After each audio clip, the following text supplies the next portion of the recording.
This is the Eat Well, Think Well, Live Well podcast. I'm Lisa Salisbury, and this is episode 127, No Need for a Last Supper. Welcome to Eat Well, Think Well, Live Well, the podcast for busy women who want to lose weight without constantly counting, tracking, or stressing over every bite. I'm Lisa Salisbury, a certified health, weight loss, and life coach, and most importantly, a recovered chronic dieter. Here, you'll learn to listen to your body and uncover the reasons you're reaching for food when you're not truly hungry, freeing you to focus on a healthier, more fulfilling approach to eating. Hey everyone, Merry Christmas and Happy New Year.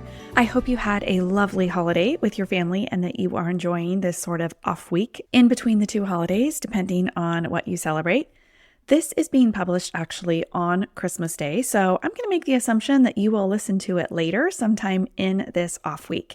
And I feel like this may be an actual tradition for me now because this is the third year that I've done this topic on this week of the year. Because this week is that weird week between Christmas and New Year's where normally it kind of feels like the new year is looming. Last year, we were on a plane to Houston for my son's wedding that was on December 30th, but this year it's very quiet at home. I'm down one kid because my daughter is on a mission for our church in Lisbon, Portugal. She actually arrived just a week ago into Portugal. So at the time of this recording, because I'm doing this ahead of time, I actually don't even know what town she will be serving in. So I'm literally recording this while she is on the plane to get there. She spent the last 6 weeks in training and is now on her way there for her assigned area to serve for her assignment in Portugal. Hope that makes sense. Anyway, point being, we are down one child and the rest of the family, the rest of my extended family had different plans. So it's quiet around here because I just have my older boys with Braden's wife here with us.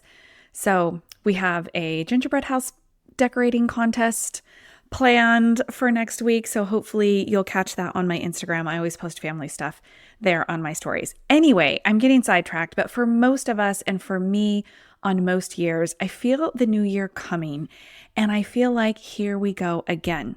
The pressure to make this year better than the last and think about what resolutions might be set.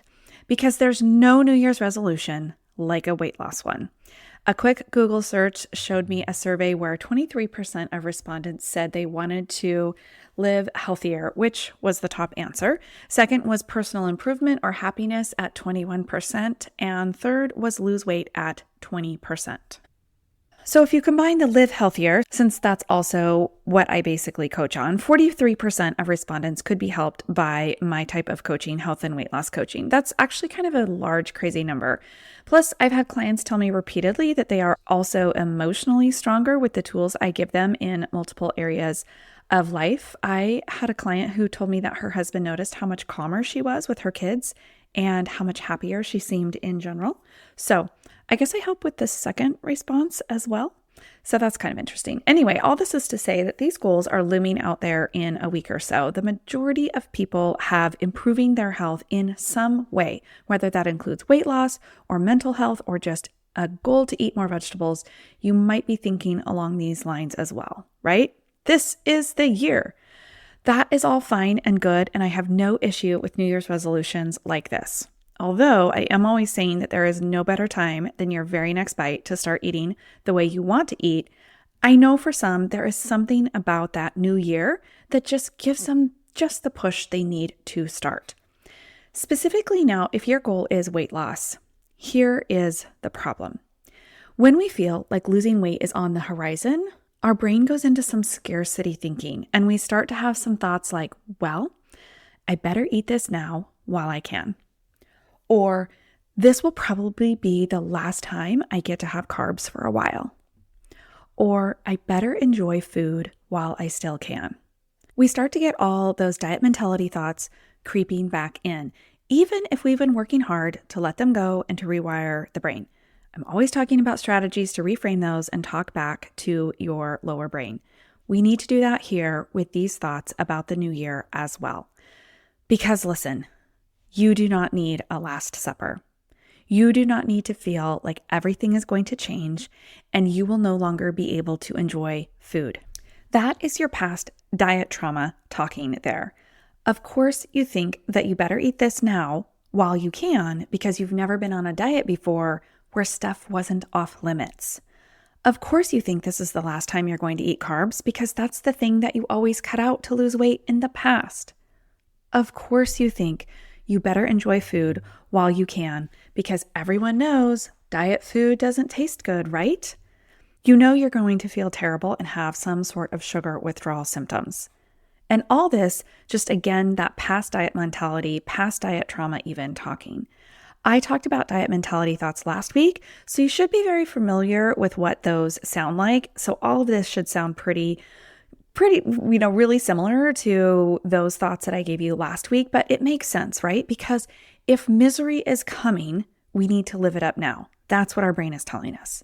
This is learned behavior, and it comes up time and time again for chronic dieters, or even just those who are constantly thinking that you should do something about this weight. Because I've talked to some listeners who tell me they haven't so much as tried tons of different diets like I have, or used all the crazy diet apps to calculate their food, but they just constantly are thinking, I should lose this weight. My clothes don't fit. I should do something. And that kind of thing also sounds to your brain like misery is coming. And so we tend to eat all the things this week. That's when I found it to be troublesome for me in the past, was that week between Christmas and New Year's, because the fun of Christmas was over, the gifts were open, and I was just left with the drudgery of returning and exchanging all the clothes that didn't fit the kids, putting away the decorations, and then the diet was coming. And my former chronic dieter self would overeat and overeat that week. I don't want this to happen to you. So first thing to hear me say again, there is no need for a last supper, okay? Even a last several suppers over this week. Because the good news is that you do not need to completely give up your favorite foods. I still eat pizza. In fact, I have pizza dough rising tonight. That's so funny. I wrote these notes, and I put pizza on there, and actually I'm making pizza tonight. Anyway, I still eat pizza and pasta and desserts. I incorporate all the fruit that I want. I eat sandwiches and oatmeal. What I don't do the majority of the time, and what I teach you to do, is to not overeat all of that. I heard Peter Attia say, when we are in the overnourished camp, we have to reduce the intake.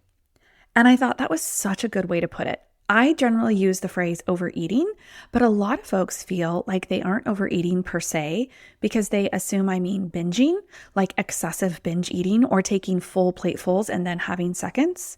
But just thinking about being overnourished could also mean you are getting too much of a good thing. You can overeat a nutritious dinner because if you are feeling full instead of just too enough, you are likely overnourished or overeating. And that's what we are tackling with my coaching program and my teachings here on the podcast. You don't have to have a last supper because you aren't going to stop eating the foods you love. You are just going to stop eating them in the amounts that your body doesn't love. If you think about how your body actually feels when you overeat, it's not great. You feel like your clothes are tight on the waist and maybe some cramping or just pain. You feel full and heaviness in your body, and you don't feel like you can move around or go for a walk. Incidentally, that's a good measure of full versus enough. I've talked about this before. If you eat just to enough, or what I call a +3 on the hunger scale, you would be able to go for a short walk afterwards. If you are too full to walk the dog in the neighborhood for 15 or 20 minutes without feeling pretty uncomfortable, you are overnourished. I've got whole episodes on the hunger scale. I revisited this topic several times.